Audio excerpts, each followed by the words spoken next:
সিদ্ধান্ত নেবার পালা আপনার এখন সিদ্ধান্ত নিতে হবে। সামনে আপনি কি করবেন? আপনার নেতা কিন্তু যে কোনো মানুষ হতে পারে না।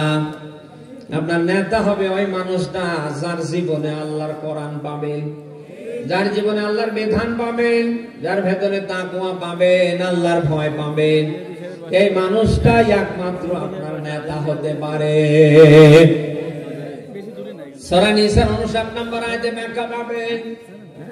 ১৫০০ বছর পূর্বে আল্লাহ ব্যাখ্যা দিয়েছেন, ইয়া আইয়ুহাল্লাযীনা আমানু আতিউল্লাহা ওয়া আতিউর রাসূল ওয়া উলিল আমরি মিনকুম।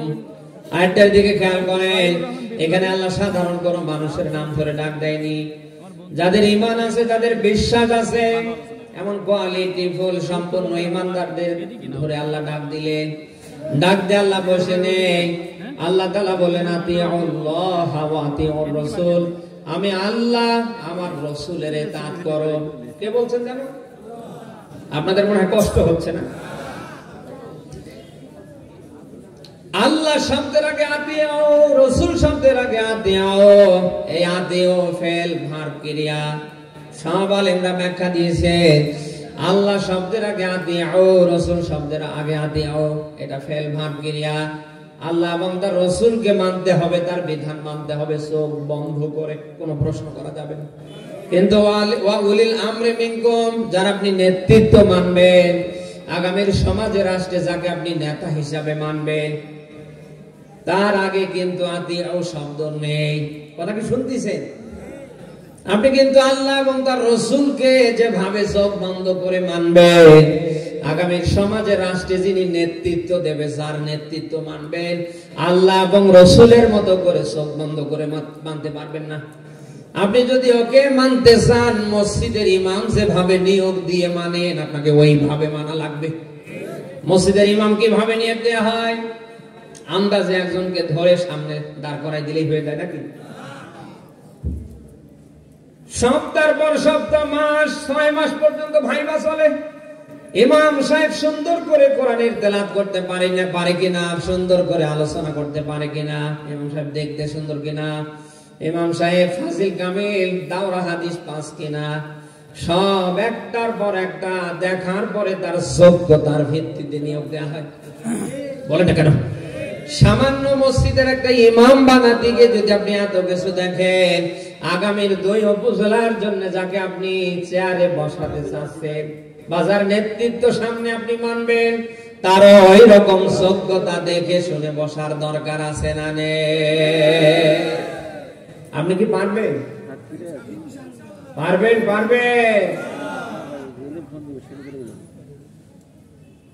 আমরা কথাই ছিলাম, দেশ স্বাধীনের 53 বছর পেরিয়ে যাচ্ছে। অনেকে অনেক ভাবে দেশে শান্তি দেবার চেষ্টা করেছে, কেউ শতভাগ দিতে পারেনি। অনেকের শাসন আমরা দেখেছি। সামনে আল্লাহর কোরআন দিয়ে যারা দেশ চালাতে চায়, তাদের শাসন আমরা দেখতে চাই। পারবো না ইনশাআল্লাহ। শুধু ইনশাআল্লাহ সামিয়ানার নিচেই বলে শেষ না, আপনাকে কাজ করতে হবে। ফ্রি কোন জিনিস আল্লাহ তার বান্দাকে দেয় না। কথা কি শুনতেছেন? বান্দা যেটা চেষ্টা করে, আল্লাহ তাকে সেটাই দেয়। ওয়ালাইসা লিল ইনসানি ইল্লা মাসআ। আল্লাহ বলেন, আমার বান্দা যেটা চেষ্টা করে, আমি আল্লাহ তাকে সেটাই দেই। সুবহানাল্লাহ বলতে পারেন না? ওয়াল্লাযীনা জাহাদু ফীনা লানাহদিয়ান্নাহুম সুবুলানা ওয়া ইন্নাল্লাহা লামাআল মুহসিনিন। আল্লাহ বলেন, যারা আমার পথে যারা সংগ্রাম করে, আমার বিধান কায়েমের পক্ষে যারা চেষ্টা করে, আল্লাহ বলেন তাদের পথ আমি আল্লাহ সহজ করে দিই।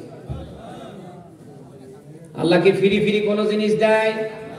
আরো জোরে আপনি সূরা রাদের 11 নম্বর আয়াতের মাঝে পাবেন, ইন্নাল্লাহা লা ইউগাইয়িরু মা বিকাওম হাত্তা ইউগাইয়িরু মা বিআনফুসিহিম। আল্লাহ বলেন, কোন জাতির ভাগ্যের পরিবর্তন, অবস্থার উন্নতি আমি আল্লাহ ঘটাই না যতক্ষণ না তারা নিজেরাই নিজেদের ভাগ্যের পরিবর্তন, অবস্থার পরিবর্তন না করে। কে বলছেন? আপনি হাত পা গুটে বসে আগামীর বাংলাদেশ কোরআন সুন্নাহ ভিত্তিক চলবে দেখতে চাইলে এই বাংলায় সহজে কায়েম হবে না। আগামীর বাংলায় যদি কোরআন সুন্নাহ ভিত্তিক দেশ চালাতে চান, আপনাকে ময়দানে গিয়ে কর্মী হয়ে নেমে আসতে হবে। এই জন্য আপনার নামে মামলা হতে পারে, আপনাকে জেলখানায় যাওয়া লাগতে পারে, আপনাকে ফাঁসির দড়িতে সামনে ঝোলাও লাগতে পারে। ইসলাম এত সহজে প্রতিষ্ঠিত হয়নি।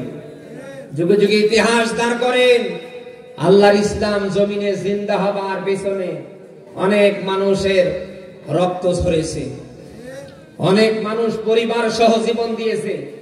আপনি এমনি এমনি বসে থাকলে আগামীর বাংলায় কোরআনের পতাকা উড্ডীন হবে না। এই জন্য আপনাকে চেষ্টা করতে হবে। এই জন্য জান আর মাল দিয়ে আগামীর বাংলায় যারা কোরআন দিয়ে দেশ চালাতে চায়, আমরা তাদের পক্ষে থাকতে চাই কিনা?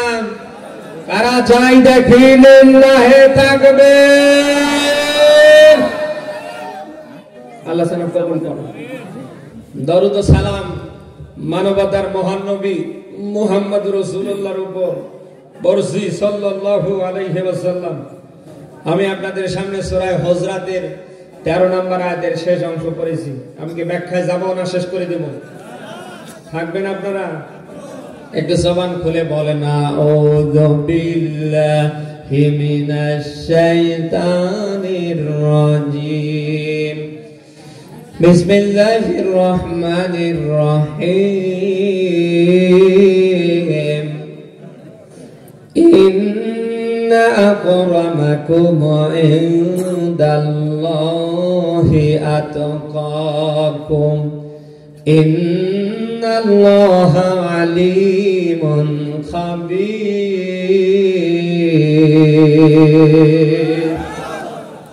সূরা হুজরাত কোন সূরা জানো? আমরা 13 নম্বর আয়াতের শেষ অংশ পড়েছি। এই আয়াতের ভেতরে আল্লাহ পাক বলেন, আমি আল্লাহর কাছে সম্মানিত প্রিয় হলো তারা, আমি আল্লাহকে অধিক পরিমাণে ভয় করে যারা। কে বলছেন? বলেন বলেন বলেন। যার কোটি কোটি টাকা আছে, শত শত বিঘা জমি আছে, যে লোকটা বছরের পর বছর ক্ষমতায় আছে, এই লোকটা কিন্তু আল্লাহর কাছে সর্বাধিক প্রিয়। এ কথা নেই। আবারও রিপিট করে বলছি, ওই লোকটা আল্লাহর কাছে সম্মানিত, সবচেয়ে বেশি প্রিয়। কোন লোক? যে লোক অধিক পরিমাণে আমার আল্লাহকে ভয় করে। আল্লাহ তাআলা বান্দার চেহারার দিকে তাকায় না, বান্দার সম্পদের দিকে তাকায় না। আল্লাহ শুধু এতটুকু তাকায়, ওয়ালাকিয়ানজুরু ইলা কুলুবিকুম ওয়া আমালিকুম। আল্লাহ তাআলা তাকায় বান্দার অন্তরের দিকে আর বান্দার কাজের দিকে। সুবহানাল্লাহ বলতে পারেন না? আবারও রিপিট করে বলছি, আল্লাহ আপনার চেহারার দিকে তাকায় না, আপনি লম্বা কিনা খাটো, সিক নাকি মোটা, ফর্সা কি কালা, আল্লাহ এদিকে মোটেও তাকায় না। আমার আল্লাহ আপনার সম্পদের দিকে তাকায় না, আমার আল্লাহ তাকায় আপনার অন্তরের দিকে আর তাকায় আপনার কর্মের দিকে। আপনি যা করছেন আমার আল্লাহর খুশির জন্য হচ্ছে কিনা। মিসকাতের হাদিস পাবেন, নবীজি বলেন, আখলিস দীনাকা ইয়াকফিকাল আমালুল কলিল। এক নিষ্ঠার সাথে আল্লাহর ভয় ভীতি নিয়ে কেউ যদি সাররা পরিমাণ কোনো ভালো কাজ করতে পারে, সেটা যেই হয় না কেন, কিয়ামতের ময়দানে মহান আল্লাহ এটা নাজাতের মাধ্যম বানিয়ে দেবে। সে ভয় আমাদের জীবনে রাখার দরকার আছে না নেই? কখন মরে গেলে? আজ এই ভয় আমাদের জীবনে না থাকার কারণে দৈনন্দিন আমাদের হাতের দ্বারা, জবানের দ্বারা, আমাদের দ্বারা মানুষ কষ্ট পেয়ে যাচ্ছে। কোন মানুষের জীবনে যদি আল্লাহর ভয় থাকার মতো থাকে, সে কি হাতের দ্বারা কার ক্ষতি করতে পারে? জবানে কাউকে কষ্ট দিতে পারে? কারোর উপরে জুলুম করতে পারে? আজ যত কারণে আমরা মানুষের উপরে জুলুম, অত্যাচার, টর্চার করছি, আপনি মিলান আমাদের ভেতরে ওই আল্লাহর ভয় নেই। এখানে কত মানুষ বসে আছি, কত মানুষ এখানে বসে আছি আমরা। আমি যদি হাত উঠাতে বলি, অনেকে গোল্ডেন প্লাস নিয়ে ফেল করবে। নামাজও পড়ে, রমজানের 30টা রোজাও রাখে, এরপরে দেখবেন যে লোকটা আবার সুদের জমজমাট ব্যবসা করে। এত এলাকায় নেই? কে আছেন? হাত তোলেন তো।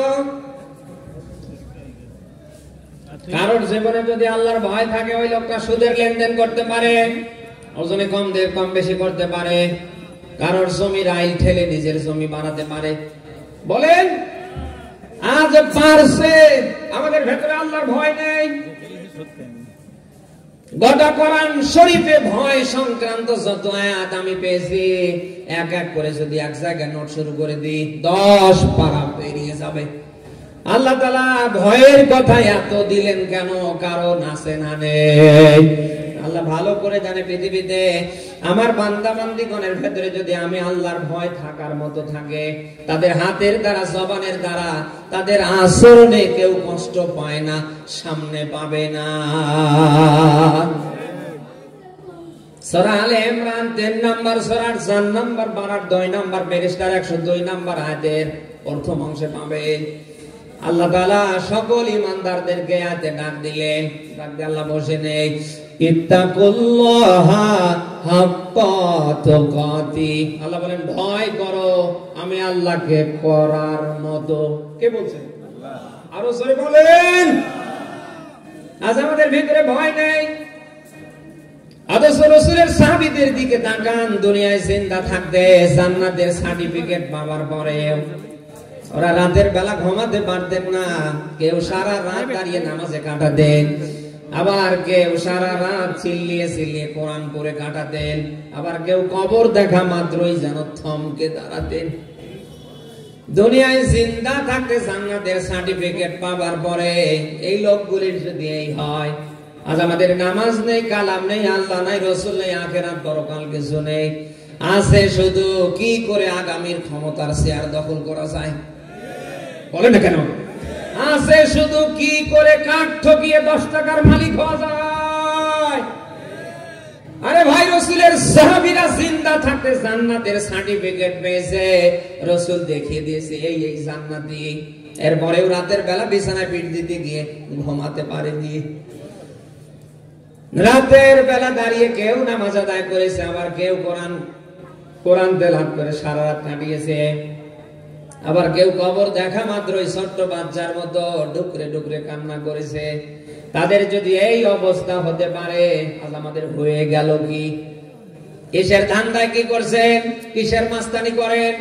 কিসের ক্ষমতা দেখে ক্ষমতা দেখান? কিসের কি করেন?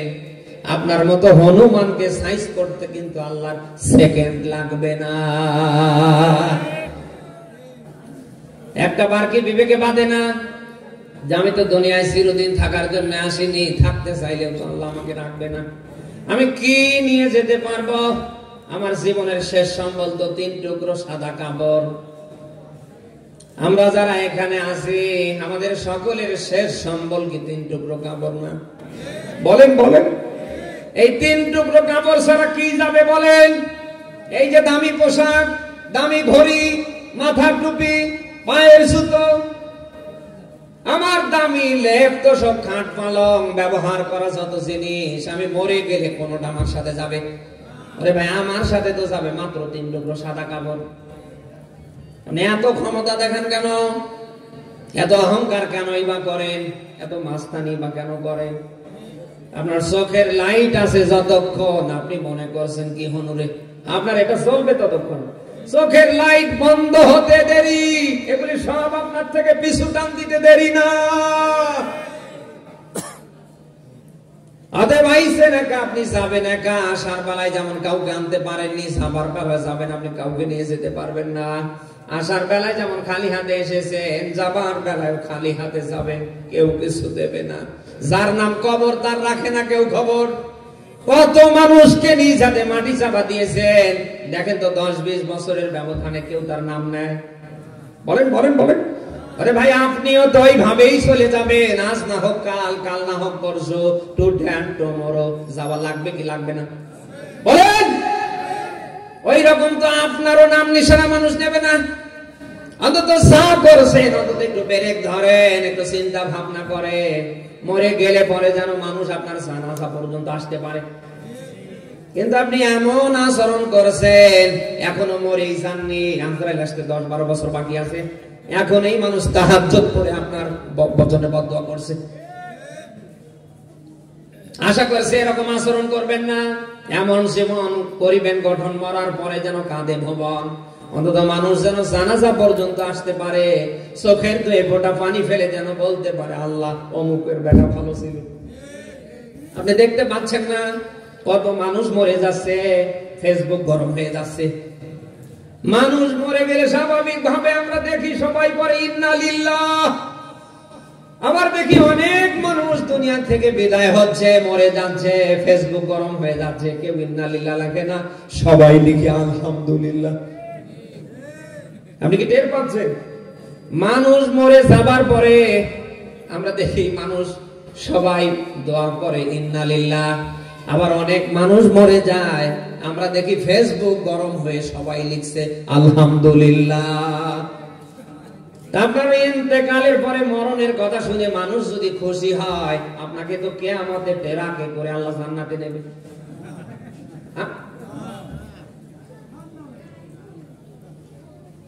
আশা করছি যা করছেন থামবেন। মানুষ যেন অন্তত আপনার ইন্তেকালের খবর শুনে আল্লাহর কাছে দুইটা হাত তুলতে পারে। সারা দোকানের 29 নম্বর আয়াতে যেন আল্লাহ ব্যাখ্যা দিয়েছেন, ফামা বাকাত আলাইহিমুস সামাউ ওয়াল আরদ ওয়া মা কানু মুনজারিন।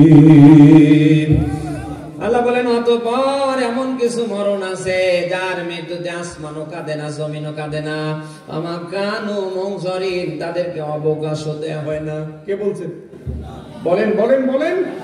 আবার এমন কিছু মরণ আছে যে মৃত্যুতে, যে মরণে শুধু আসমান জমিন বলে কথা না, গর্তের পিপিলিকা থেকে ফেরেশতারা পর্যন্ত মাগফিরাত কামনা করতে থাকে, যার বাস্তব প্রমাণ মরহুম শহীদ আল্লামা সাইদি রাহিমাহুল্লাহ। জালিমরা ষড়যন্ত্র করে 13টা বছর জেলখানায় আটকিয়ে কষ্ট দিয়েছে, এরপরে তারা ইনজেকশন পুশ করে আল্লামাকে দুনিয়ার থেকে বিদায় করেছে। জানাজা পর্যন্ত শান্তিতে করতে দেয়নি। 4 দেয়ালের মাঝখানে আটকানোর চেষ্টা করবার পরেও আল্লামা সাইদি ফাউন্ডেশনে নিজের চোখে দেখেছি লক্ষ লক্ষ মানুষ যেন আবাবিল পাখির মতো জড়ো হয়েছিল। ফেসবুকের এমন কোন আইডি ছিল না যে আইডি থেকে আল্লামা সাইদির ছবি পোস্ট করে মানুষ ইন্না লিল্লাহ না লিখেছে। অথচ আপনি মরেই যাননি, এখনো আজরাইল আসতে 10-12 বছর বাকি আছে। আপনার অত্যাচারে মানুষ অতিষ্ঠ, তাহাজ্জুদ করে বদদুয়া করছে, আল্লাহ সবাই মরে যায়, শয়তানটা মরবে কবে? এক জালিমের হাত থেকে আমরা নিস্তার পেলে হয়ে দেখছি আর এক জালিমের হাতে। বলেন, ভালো মন্দের জ্ঞান কিন্তু পৃথিবীর কোন জন্তু জানোয়ারকে আল্লাহ দেয়নি। ফাআলহামাহা ফুজুরহা ওয়া তাকওয়াহা, যারা মানুষ তাদেরকে আল্লাহ ভালো মন্দের জ্ঞান দিয়েছে। অতএব আপনার যেহেতু ভালো মন্দের জ্ঞান আছে, আল্লাহ যেহেতু দিয়েছে, এটা থাকতে ভালো কোনটা মন্দ কোনটা এটা ডিভাইডেড করবার চেষ্টা করবেন। যা করছেন আশা করছি এর থেকে ফিরে আসবেন, আপনার কোনো আচরণে যেন কেউ কষ্ট না পায়। বলেন না কেন? আমরা কি কিছু নিয়ে যেতে পারবো? অতএব আশা করছি থামবেন। আপনার দুনিয়ার কর্ম যেমন হবে, আখেরাতে কিন্তু আল্লাহ আপনাকে তেমনই প্রতিফল দেবে। যা করবেন তাই আল্লাহ দেবে, নাও ক্ষমতা আল্লাহর থাকবে না। আরো জোরে বলেন। একজন মানুষের জন্য আল্লাহ 19 জন ফেরেশতা নিয়োগ দিয়েছে। এই 19 জন ফেরেশতা কিন্তু বসে থাকে না। এই যে হাতটা আমি কখনো উঠাই কখনো নামাই, এই হাতটা ওঠানো নামানোর পেছনে ফেরেশতা আছে না নেই? এই চোখ দিয়ে আমি আপনাদের দেখতে পাচ্ছি না, আপনারা আমাকে এমনি দেখতে পারেন না, এই দেখার পেছনে ফেরেশতাদের হাত আছে না নেই? জিহ্বা নাড়িয়ে নাড়িয়ে কথা বলছি, 27টা স্তর পার হয়ে একটা কথা বের হয়। এই কথা এমনি বের হয় না, ফেরেশতারা ধাক্কা দিয়ে বের করে দেয়। এরকম আপনার আমার প্রত্যেকের সাথে আল্লাহ 19 জন ফেরেশতা নিয়োগ দিয়েছে। তার ভেতরে সম্মানিত 2 জন ফেরেশতাকে আল্লাহ লেখার দায়িত্ব দিয়েছে। কিরামান কাতিবিনা ইয়ালামুনা মা তাফআলুন। সম্মানিত দুজন লেখককে পাঠিয়েছে কে? আপনি দিনে যেটা করেন ওটাও তারা লিখে ফেলে, রাতে যেটা করেন ওটাও লিখে ফেলে, প্রকাশ্যে অপ্রকাশ্যে কোনটা বাদ দেয় না। আর কিয়ামতের ময়দান যেদিন কায়েম হবে ওই দিন আমার আল্লাহ কিন্তু রেজাল আকারে আপনাকে দেবে। ওই দিন আপনার সামনে এসে জমা হয়ে যাবে আর আল্লাহ আহ্বান করবে, ইকরা কিতাবাক কাফা বিনাফসিকা আল-ইয়াওমা আলাইকা হাসিবা। পড় তোর আমলনামা কিতাব, আজ তোর হিসাব দানের জন্য তুই যথেষ্ট। এই যে 70 বছর 80 বছর 90 বছরে যেখানে যা করেছে কোনটা কি ওই দিন বাদ থাকবে? বলেন বলেন বলেন।